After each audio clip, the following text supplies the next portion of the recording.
It is an honor to present Season 3 of Kappa Alpha Sorority's iconic web series, Conversations, where we focus on the significant contributions of some of our most distinguished members, those women who, with vision, determination, and grit in many cases, have made extraordinary contributions not only to the sorority, but to their careers and to mankind in general.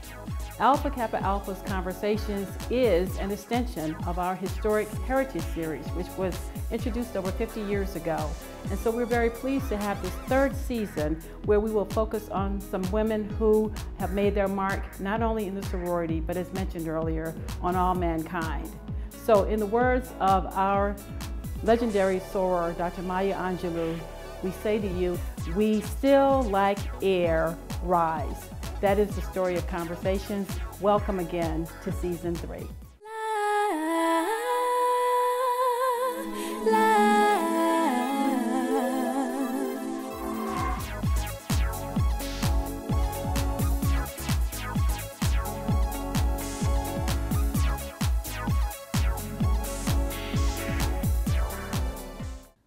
So, ReShonda, welcome to Conversations. Thank you so much for having me. Very good.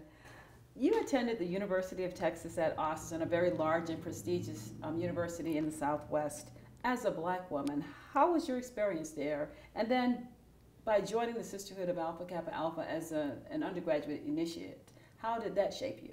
I did. I loved attending the University of Texas at Austin, but we were a small Black community within a larger white community. The university itself helped me to flourish, but joining the Sisterhood of Kappa Alpha allowed me to go into full bloom.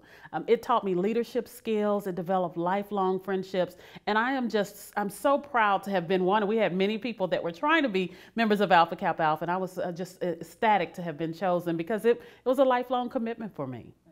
I've observed you being active in the sorority through the years, and my understanding is that you have been active since you were initiated as an undergraduate. That is correct. Since spring 1989, have never missed time. I'm financial and I am also physically active. I try to make sure that I'm giving back and following through to our true service and goals. Because one of the things for me is, like I said, it was a lifelong commitment. It wasn't something that I did, checked off on my undergraduate to-do list. It was a commitment that I made for life. So, ReShonda, you've written over 40 books, including fiction, nonfiction, and anthologies. What has been your most meaningful project? That's hard to say. It's like saying which one of your children do you like best, although my daughters would say it's my son. You know, all of my projects are near and dear to my heart, but one of the ones that is most special to me is The Secret She Kept, because it deals with mental illness. And that is something that I'm very passionate about. And I wanted to show this is a serious topic. And just like you'd go to the doctor and get treated for diabetes, then you should go and get treated for mental illness. Just like you'd see a doctor for cancer, I wanted to bring that same type of attention to mental illness, not just for those suffering from mental illness, but for the families and friends whose loved ones are suffering. Right. And that's an important topic, especially for the women of Kappa Alpha, because for the past 2.5 years, we've been focusing very heavily on mental health issues, and particularly eliminating the stigma, because for us, that's where the challenges begin. So certainly thank you for sharing that story. That's one of the reasons that I wanted to do this book, The Secret She Kept, because we have mental illness in my family, like a lot of African-American families. But like a lot of African-American families, we just brush it under the rug. We say, oh, there's crazy cousin June. I don't want to fool with him. And I wanted to kind of destigmatize the shame of mental illness. Well, thank you for your work in that area. What other exciting projects do you have coming down the pike that you can share with our sorors? I am constantly at work, working on book number 42 that comes out next July, which is called In Search of Mother. I'm also working with Victoria Christopher Murray. We partner up in writing books, so we have our last of that book together. I have a publishing company called Brown Girls Books. We have over 40 authors, so constantly working and releasing those books. And I'm just staying busy. I'm working on, the TV One is working on The Devil Is a Lie. I have a book, they're turning that into a movie. Regina King, who actually directed Let the Church Say Amen, which is on Netflix, right. One of my books. She has my movie Holy Rollers. So I am staying busy. I don't have any downtime, which I'm blessed to be living my dream. Right. As a seasoned journalist, you've been witness to just an incredible transformation in the industry in recent years, especially in the past 10 years as it relates to news reporting. What do you think the industry is getting right, and what do you think they can improve upon? Well, I am an old school journalist, if you will, because I've worked as a television news anchor and reporter for more than 20 years.